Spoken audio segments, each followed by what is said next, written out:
Me and my good partner are going to present a project named as Discovering Johnson's Algorithm Through Problem Posing.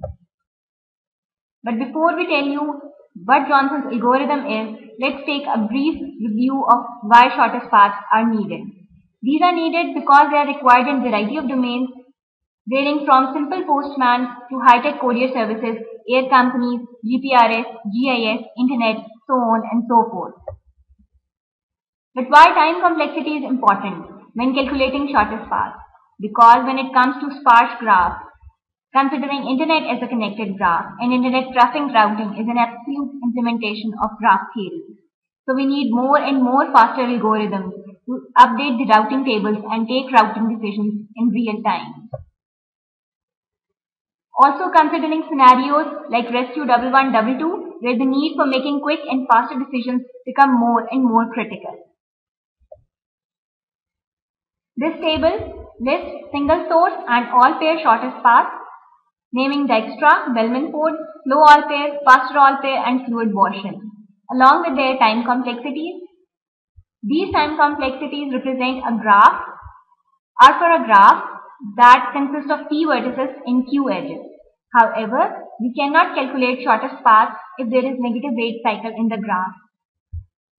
Considering Dijkstra, which time complexity is p square, and with improved data structure, it turns out to be t log p plus q.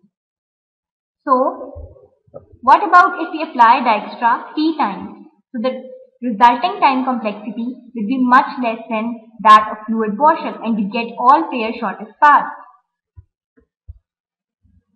While considering the improved time complexity of Dijkstra, there is a problem with Dijkstra's algorithm, that it doesn't give correct results if graphs contain negative weights.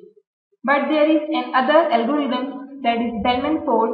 The good thing about Bellman-Ford is that it works with negative weights, but the bad thing about Bellman-Ford is that the time complexity is worse than fluid Gaussian or the other all pair shortest path algorithm. So the problem, what is the problem? The problem is that to convert negative weights into positive. Is there a way to convert negative weights into positive? The first thing that comes into students' mind is that adding the smallest negative weight would solve the problem of negative weight. But this strategy doesn't work and creates some issues. Let's see how. Here is a graph containing different vertices and one negative weight, that is from C to T. The shortest path from S to T is -3. You can observe easily.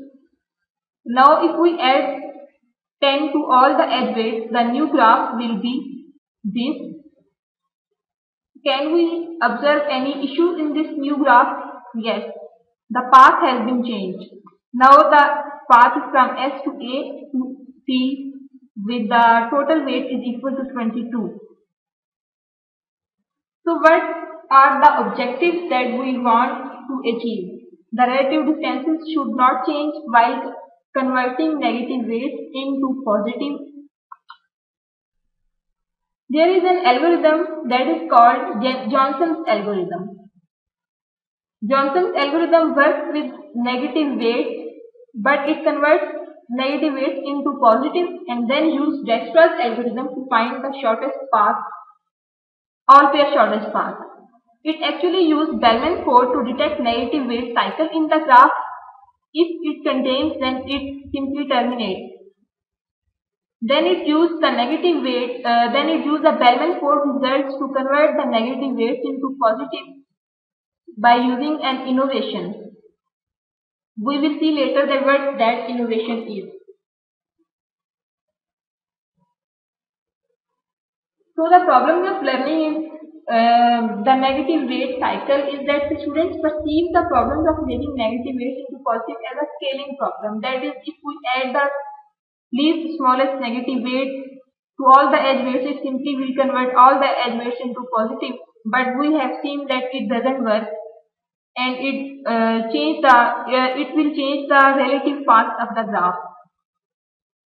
A few of them recognized that this solution would change the shortest path, the concept of relativity, but could not go farther, that they could not find any other solution to make the edge weights to positive so that the relative distances should not change. So the things to be identified by an instructor are what concepts have not been there, what links have been broken, what schemas should be activated that were not, what clues can lead them to discover the innovation in Johnson's algorithm.